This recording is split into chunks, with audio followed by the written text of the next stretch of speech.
Hola, te doy la bienvenida a un nuevo vídeo de formación de Microvalue. Con la subida de los tipos de interés, pues considero que la deuda cobra más importancia que nunca, ya que aquellas compañías que tienen mucha deuda, que están muy endeudadas, pues se verán más perjudicadas porque pagarán un mayor tipo de interés, fundamentalmente aquellas que estén sujetas a un tipo de interés variable. Mientras que las que tengan deuda tipo fijo o no tengan deuda, pues se verán más beneficiadas con respecto a su competencia tras la subida de tipos de interés por parte de los bancos centrales. Y por eso consideré de suma importancia pues hacer un vídeo de formación centrado en el análisis de la deuda. Esperemos que te guste y sin más, vamos allá.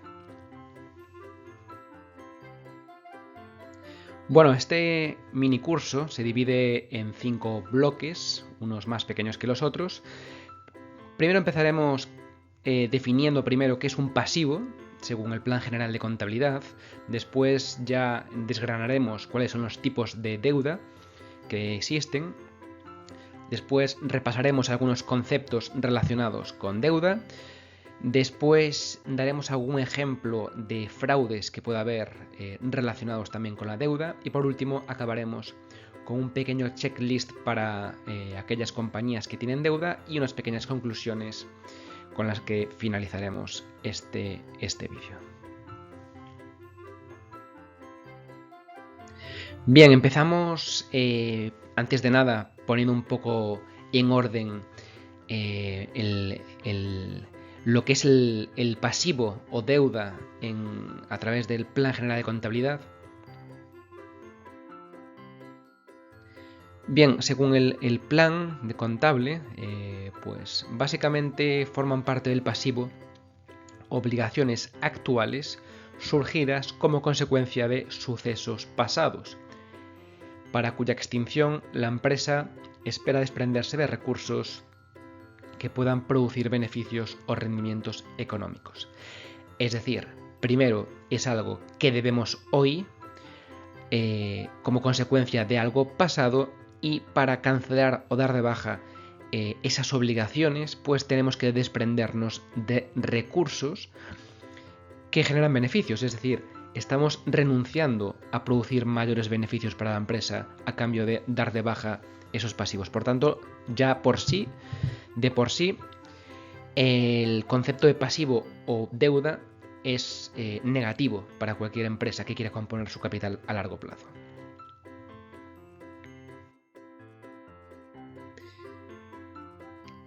Siguiendo un poco con la deuda, pues tenemos dos partes. Una es la prestamista, la que presta el dinero, y el prestatario será pues el que lo recibe, el que recibe el dinero, y con una serie de obligaciones para su devolución, con intereses, plazos determinados, etc. Las condiciones básicamente son pagar unos intereses, pues bajo un tipo de interés determinado o indeterminado, es decir, variable, con un vencimiento también determinado, con una carencia, es decir, que acordamos con el prestamista que durante X tiempo, X meses o X años no vamos a devolver nada, ya sea principal, intereses o ambos. Y también suele haber en préstamos, fundamentalmente en aquellas compañías que no están bien estructuradas su balance, pues las entidades financieras suelen aplicar una serie de covenants. ¿Qué son unos covenants? Luego lo veremos con mayor profundidad, pero básicamente son una serie de requisitos que tienen que cumplir durante la vida del préstamo, y si no se cumplen, pues la entidad financiera podría llegar a solicitar la devolución anticipada de dicha deuda.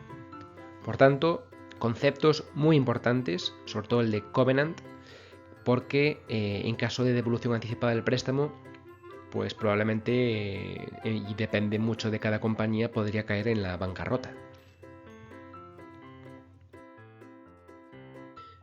Vamos a ver, cuáles son los tipos de deuda que existen. Básicamente hay dos fundamentalmente. Una es la bancaria, es decir, que tenemos la deuda con los bancos. Aquí tenemos capacidad de negociación, es decir, podemos sentarnos con el banco y ofrecer, o pedir pues 1 millón de euros, 10 millones de euros, o lo que consideremos. Negociaremos los tipos de interés, los covenants, el plazo, la carencia, todo lo que veíamos antes, todas las partes del préstamo, pues los podremos negociar con los bancos o incluso con diferentes bancos, ¿no? Después la entidad financiera pues aceptará o no aceptará o negociará una serie de cláusulas, pero básicamente es una capacidad de negociación de parte a parte. Por otro lado tenemos la no bancaria, que básicamente la contrapartida no son los bancos, sino que son otros deudores, otros agentes, y aquí fundamentalmente entran los bonos. Básicamente un bono es un instrumento de deuda que emite una empresa o una administración pública, como por ejemplo España, para financiarse. Es básicamente lo mismo que un préstamo, ¿no? En este caso, el emisor de un bono promete devolver el dinero prestado al comprador del bono, al bonista, normalmente a cambio de unos intereses, es decir, exactamente igual que la deuda, pero en este caso los intereses se llaman cupones. Es exactamente igual. Con la diferencia, o con la salvedad, de que a diferencia de la deuda, es importante tener en cuenta que el dinero se devuelve al comprador a través del valor nominal del bono, más los cupones si los hubiera, ¿no? Es importante esto porque no siempre coincide con el precio de emisión del bono. Es decir, nosotros podemos invertir en un bono por debajo del valor nominal. Y también es importante que ante una quiebra de una empresa, como ya ha sucedido en muchas ocasiones a lo largo de la historia, los bonistas tienen prioridad ante los accionistas. Es decir, lo que quede de la empresa, el dinero que quede de la empresa, los deudores, o en este caso los deudores, pues empiezan a hacer una cola en la empresa y pues en esa cola pues hay diversas prioridades, ¿no? Están los agentes públicos, la Seguridad Social, la Hacienda, etcétera, pero es que los accionistas están en la última, al final de todo de la cola, ¿no? Y por el medio pues están los bonistas. Normalmente los accionistas no cobran nada porque al final pues no suele quedar para repartir entre todos. Suelen pagarse primero las deudas a los agentes públicos y después a los prestamistas, tanto bancos como bonistas, ¿no? Por tanto, es importante también señalar este punto. Dependemos aquí, en este caso, de las circunstancias del mercado, fundamentalmente la subida de tipos de interés. Ahora veíamos en las noticias cómo es interesante o empieza a ser interesante invertir en bonos porque ya nos dan rentabilidades muy atractivas, y también dependemos de las agencias de rating y la calificación crediticia que le otorgue a las diversas compañías en las que invertimos.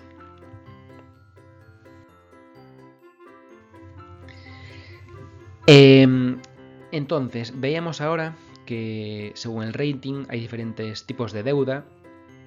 Básicamente las categorías más importantes son Investment Grade, que es la calificación crediticia de más calidad, y Non-Investment Grade, donde entraría ya el famoso High Yield. Y bueno, ahí entraría el AAA, el AA, BBB, y así hasta la letra D, que básicamente es default, es quiebra de la compañía. Y bueno, sus calificaciones pues van cambiando en función de la casa de rating, ya sea Moody's, Standard & Poor's o Fitch. Tenemos ahí en una tabla las diferentes calificaciones crediticias, y básicamente en función de la calificación de crediticia que te otorguen estas casas, estas agencias de rating, pues de todo ello dependerá el coste al que te financies. Por tanto, son aspectos muy muy relevantes y es por ello estas tres compañías que cotizan, las tres, creo que Fitch no, pero Standard & Poor's y Moody's sí cotizan, pues son compañías de enorme calidad, porque es un oligopolio y además de ellas dependen, pues al final, los costes de financiación de la gran mayoría de las empresas grandes de todo el mundo. Después tenemos tipos de deuda según vencimiento. Bueno, pues básicamente las que vencen a corto plazo, es decir, en el siguiente año, se llama pasivo circulante o pasivo corriente, en inglés current liabilities. Después tenemos el pasivo no circulante o el pasivo no corriente, long term liabilities o non-current liabilities. Y el vencimiento pues es a partir del año que viene, es decir, poniéndonos en las cuentas anuales del 2022, el pasivo corriente es el que vence en el 2023 y el pasivo no corriente el que vence en 2024 en adelante. Esto es muy importante porque los vencimientos en empresas con bastante deuda son, yo diría, que lo más importante de todo, ¿no? Los vencimientos. No solo, a veces nos centramos mucho en los tipos de interés, que también son relevantes, pero muchas veces menospreciamos o dejamos de lado los vencimientos cuando en realidad es lo más importante, porque el principal supone un mayor montante, mucho más que los intereses que vayamos a afrontar. Vemos aquí una nota de las cuentas anuales de Aritza, la compañía que hacía, creo que pan, ¿no? para las principales cadenas de comida rápida del mundo, entre ellas McDonald's, compañía bastante conocida porque la llevaba Cobas desde el inicio en cartera. Y bueno, puse esta imagen de la deuda de Aritza básicamente porque es muy, muy gráfica, en el sentido de que prácticamente toda su deuda vence muy a corto plazo, en el 2022 y en 2023. También desglosan el tipo de interés al que están financiando, que de momento, bueno, pues bastante bajo, pero el vencimiento de su deuda es menor a 2 años. De hecho, prácticamente toda, 3/4 partes de su deuda vence en 2023. Si antes de este año, que no lo sé si pasó o no, es una compañía que no sigo, la verdad, que son las cuentas anuales del 2020 o 2021, 2020 en este caso, porque creo que cierra a julio, a agosto del 2020. Si en este año, o no sé si, repito, no sé si lo han hecho antes o no renegocian con sus entidades financieras, pues todo parece indicar que pueden llevar a cabo diferentes ampliaciones de capital para afrontar el pago de su deuda, ¿no? Que además es un préstamo sindicado. Es decir, un préstamo sindicado es aquel que se negocia con varios bancos. Por tanto, bueno, es importante, simplemente no nos quedemos solo con el ejemplo, pero es importante centrarnos en el vencimiento de la deuda que se desglosa en la memoria de las cuentas anuales de todas las compañías. Después tenemos deuda con recurso o sin recurso. Sin recurso significa que ya no... O sea, que el compromiso de devolución ya no depende de la entidad. Que la deuda no la tenemos con el banco, sino que la tenemos con el proveedor.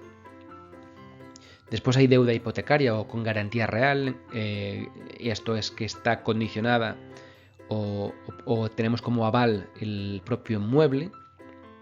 Por tanto, en caso de impago, es muy probable que la entidad financiera se quede con nuestro inmueble. Después está convertible, es decir, que también existe la opción, en caso de no devolución, de convertibilidad en acciones de la compañía, es decir, que la entidad financiera pasa a ser accionista de la empresa para poder recuperar su deuda.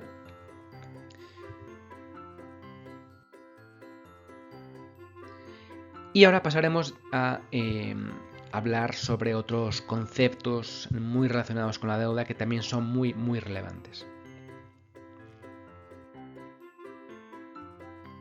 Pasivos contingentes. Esto es un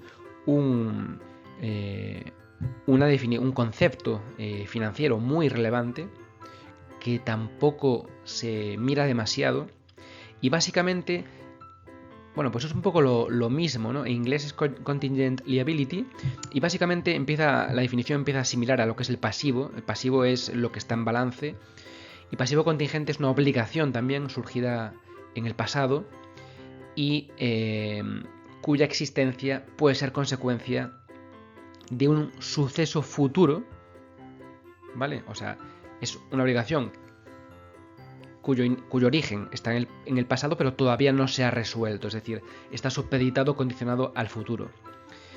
Y además te dice que no está recogida en contabilidad porque de momento no estaba obligada a desprenderse de recursos. Bueno, el ejemplo más clásico son los litigios, es decir, un trabajador demanda a su empresa por un despido que cree improcedente. Bueno, pues yo he registrado en contabilidad un gasto de 20.000 euros y ese trabajador, o ex trabajador en este caso, me reclama 100.000 euros, bueno, por diferencias de criterio en el despido. Bien, lo más probable es que ese litigio en curso, esa diferencia de los 80.000 euros, no esté recogida todavía en contabilidad. Simplemente lo describe en la memoria de las cuentas anuales como que hay un litigio en curso. Por tanto, es importante siempre leerse toda la memoria de las cuentas anuales porque hay pasivos contingentes que no están recogidos en el balance de la compañía. En el momento en que ese litigio se resuelve, ya sea a favor o en contra de la compañía, pues entonces es cuando la compañía debe recoger en su balance y en la cuenta de resultados la resolución de ese conflicto judicial. Pero cuando está en curso, pues es lógico, a no ser que haya sido conservadora la compañía o prudente y ya lo haya recogido porque estima que sí va a tener que afrontar ese pago, pero lo normal es que no. Por tanto, los pasivos contingentes suelen estar recogidos en memoria, pero no en los estados financieros de las compañías. Por tanto, insisto, es importante leerse la memoria. Puede haber incluso disputas judiciales por patentes,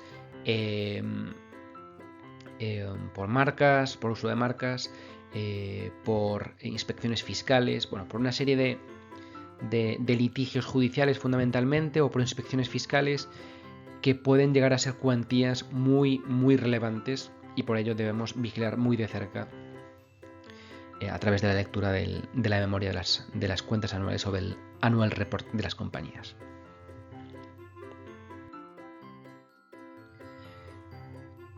Insistimos con los covenants, algo de que ya mencionamos antes. Básicamente es una cláusula que incorporamos a un contrato de préstamo o que incorpora el banco a un contrato de préstamo para obligar al prestatario a operar de manera prudente y básicamente apoyar o ayudar al prestamista al cobro de sus deudas. Es decir, no solo me vas a devolver el préstamo a 5 años con un tipo de interés del 5%, sino que además vas a tener que cumplir durante esos 5 años esto, esto y esto, y si no lo cumples, te voy a obligar a devolverme el préstamo el año que viene en lugar de dentro de 5 años. Básicamente es eso. Hay diferentes tipos de covenants o de requisitos durante la vigencia o vida útil o la vida de un préstamo, que básicamente son 3.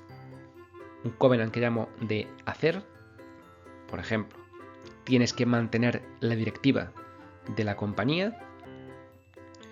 De no hacer, es decir, no puedes otorgar préstamos con recurso o no puedes comprar nuevas inversiones inmovilizado, o no puedes, o tienes un límite de CAPEX anual para que la empresa no se apalanque más, no puedes asumir nueva deuda. Bueno, eso ya entraría dentro del tercer punto, dentro del tercer tipo de covenants, que sería un cumplimiento de deuda, de ratios financieros, de gastos financieros, etcétera, etcétera. Pero básicamente los hay de esos tres tipos: hacer, no hacer y financieros. Este es un ejemplo también de las cuentas anuales del Annual Report de Aritza, que básicamente la entidad financiera, la que le había prestado entre varias entidades financieras el préstamo sindicado que le vencía en 2023, pues les obliga a través de los covenants que la deuda neta sobre el EBITDA pues cumpla unos determinados ratios, que en este caso es de 6 veces deuda EBITDA, que son bastante, bueno, pues son bastante elevados, y que los intereses sobre EBITDA pues no superen el una vez o una vez y media. Por tanto, bueno, entendemos que es bastante elevada. De todas formas, esas 6 veces y esa vez fueron, vamos a decir, negociados durante el COVID en el 2020, después se resetean a 3,5 y 3 veces. Por tanto, bueno, también van variando a medida que negociamos con nuestras entidades financieras. Después hay un concepto también muy relevante, y es algo que salió mucho durante el COVID, porque durante el COVID lo que sucedió fue que la economía se paralizó por el confinamiento, como sabes, y entonces los EBITDAs de muchas compañías se desplomaron o incluso entraron en negativo, y además al mismo tiempo coincidía que los principales gobiernos del mundo occidental pues prestaba numerosos préstamos o más bien avalaba diferentes préstamos a las diferentes compañías, ¿no? En España pues esa institución era el ICO. El ICO avaló a diferentes préstamos que prestó a su vez las entidades financieras a todas las compañías que solicitaban estos préstamos. Entonces se dio, por un lado, disminución de EBITDAs y aumentos de deudas. Por tanto, todas aquellas compañías que tenían negociadas diferentes covenants supeditados o condicionados al cumplimiento de ratios financieros como deuda neta sobre EBITDA o intereses sobre EBITDA, pues muchos incumplieron. Entonces hay un término financiero que es el waiver, que la traducción a español es perdón o autorización.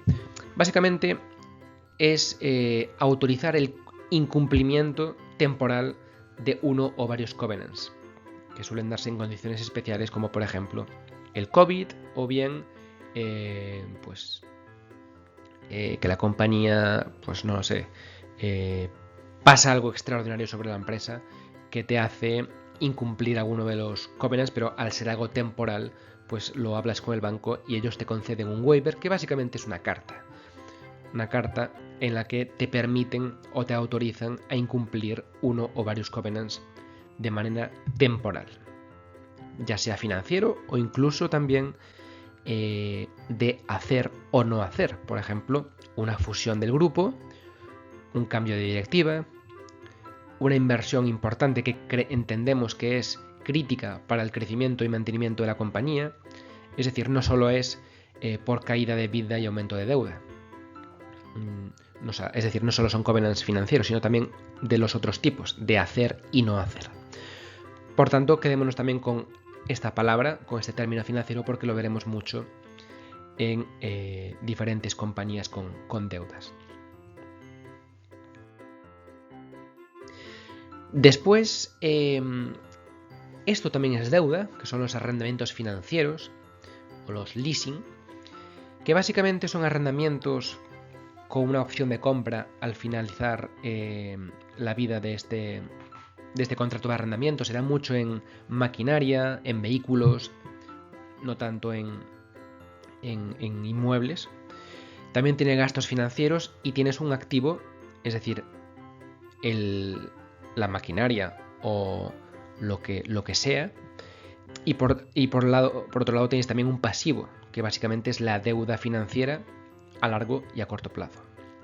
Vale, o sea, tienes las dos partidas, a mayores tienes gastos financieros. Básicamente es como un préstamo, pero en vez de tener en activo tesorería, tienes el inmovilizado, ya sea maquinaria o lo que sea.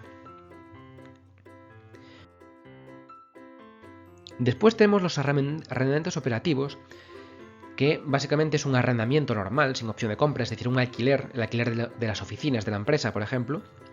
Pero esto varió mucho antes de la entrada de las NIF 16. Eran arrendamientos que simplemente iban a gastos de explotación, estaban fuera de balance. Es decir, nosotros pagamos, imagínate, 10.000 euros por una oficina o por una tienda, y eso iba simplemente a gasto todos los años y no se incluía en balance ni un activo ni un pasivo, no se incluía nada, simplemente iba a gasto porque se entendía que formaba parte de la explotación o del funcionamiento de la compañía. No obstante, con la entrada en vigor de las NIF 16, compañías muy intensivas en arrendamientos, pues muchas compañías retail, una de las compañías de las que más se ha hablado durante la entrada en vigor de las NIF 16 fue en nuestro país Inditex, porque como sabes, Inditex tiene muchísimas tiendas en alquiler, muchas de ellas a la propia GOA, la entidad patrimonial de la familia Ortega. Pero sus arrendadores son muchos otros que no son el propio Amancio Ortega. Y a raíz de la entrada en vigor de esta normativa, de esta NIF 16, como digo, pues digamos cambió totalmente el criterio para contabilizar los arrendamientos operativos o alquileres. Y se equiparó mucho al arrendamiento financiero, a los leasing. Pero en lugar de tener un inmueble, tenemos un derecho de uso que se registra en el activo, y en el pasivo, en lugar de tener deuda financiera, tenemos una obligación de efectuar los pagos, que al final es deuda financiera.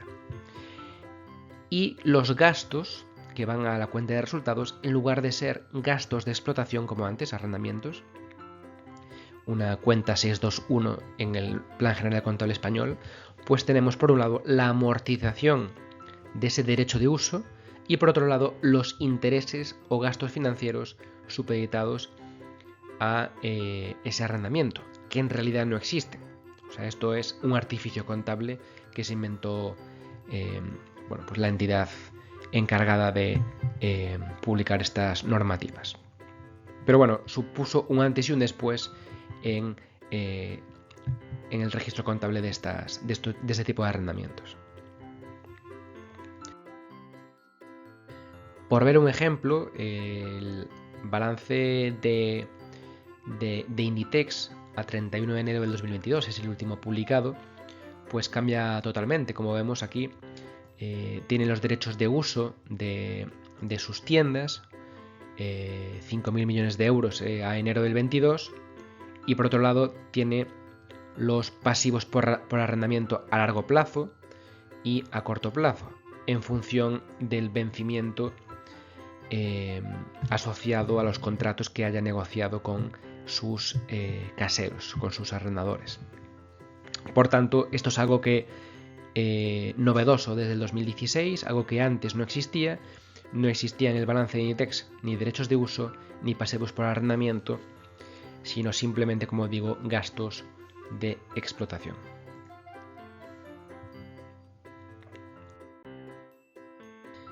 Bien, ahora vamos a ver ejemplos de lo que se puede hacer con deuda, más relacionado con fraudes.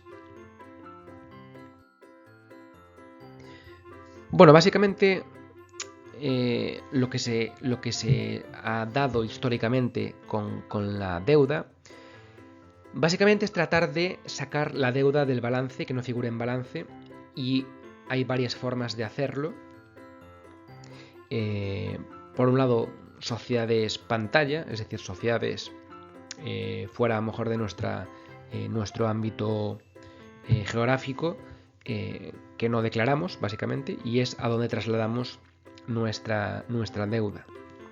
Suelen estar radicadas en paraísos fiscales, donde la transparencia pues brilla por su ausencia. Entonces sacamos esa deuda y la llevamos a esos paraísos fiscales.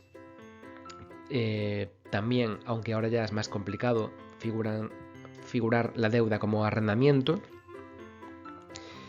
Es decir, que me figure como deuda por arrendamiento y no deuda financiera. Después, los avales no se registran como deuda, entonces le damos forma de avales en lugar de llevarlo a balance. También incluso podemos, aunque no está incluido ahí, la deuda con recurso, pues decimos que es sin recurso para que no esté registrada como deuda financiera, sino como deuda con el proveedor. Esto también es una artimaña contable que se ha utilizado mucho históricamente, aunque es incorrecto, es una manera de fraude. Y por último, consolidamos filiales parcialmente, es decir, tenemos un 100% de una compañía a donde bajamos nuestra deuda, o simplemente la deuda la recibe esa filial y llevamos el dinero para arriba y la deuda la dejamos abajo, y en vez de consolidar en el grupo el 100% de esa compañía, la consolidamos al 50%.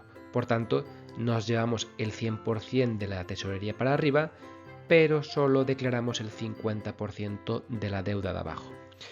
En definitiva, son varias artimañas que históricamente se han dado a lo largo de la historia, y bueno, es muy difícil de detectar por parte de los accionistas, porque si para el auditor no se detectan, pues difícilmente lo va a detectar el accionista. De todas maneras, por ello es importante también centrar nuestro análisis en el auditor, en el informe de auditoría y en definitiva la reputación que tiene este.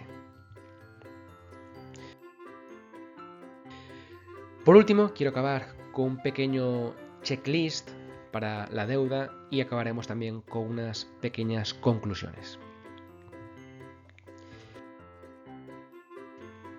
El checklist pues es muy simple, es simplemente un pequeño resumen de lo que veíamos hasta ahora. Primero analizamos la deuda, es decir, qué montante supone la deuda sobre nuestros fondos propios o sobre una serie de aspectos de la cuenta de resultados, pues ya sea sobre el resultado neto, sobre el EBITDA, sobre el EBIT, sobre lo que sea, pero simplemente para tener, vamos a decir, una visión de si supone una cuantía importante o no. En caso de que tuviera bastante deuda, pues ya entraríamos más al detalle, pues analizamos el rating que le ha concedido las agencias de calificación crediticia, porque sabremos entonces si se está financiando caro o si está financiando barato, sobre todo ahora que los tipos de interés han subido mucho.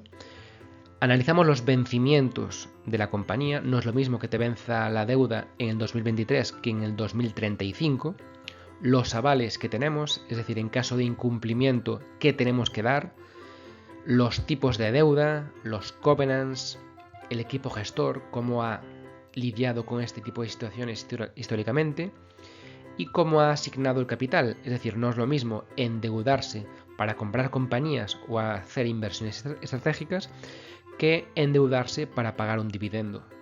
O sea, endeudarse para pagar un dividendo a mí me parece personalmente una bandera roja merecedora de no invertir en una determinada compañía o salir de esa compañía si estamos dentro.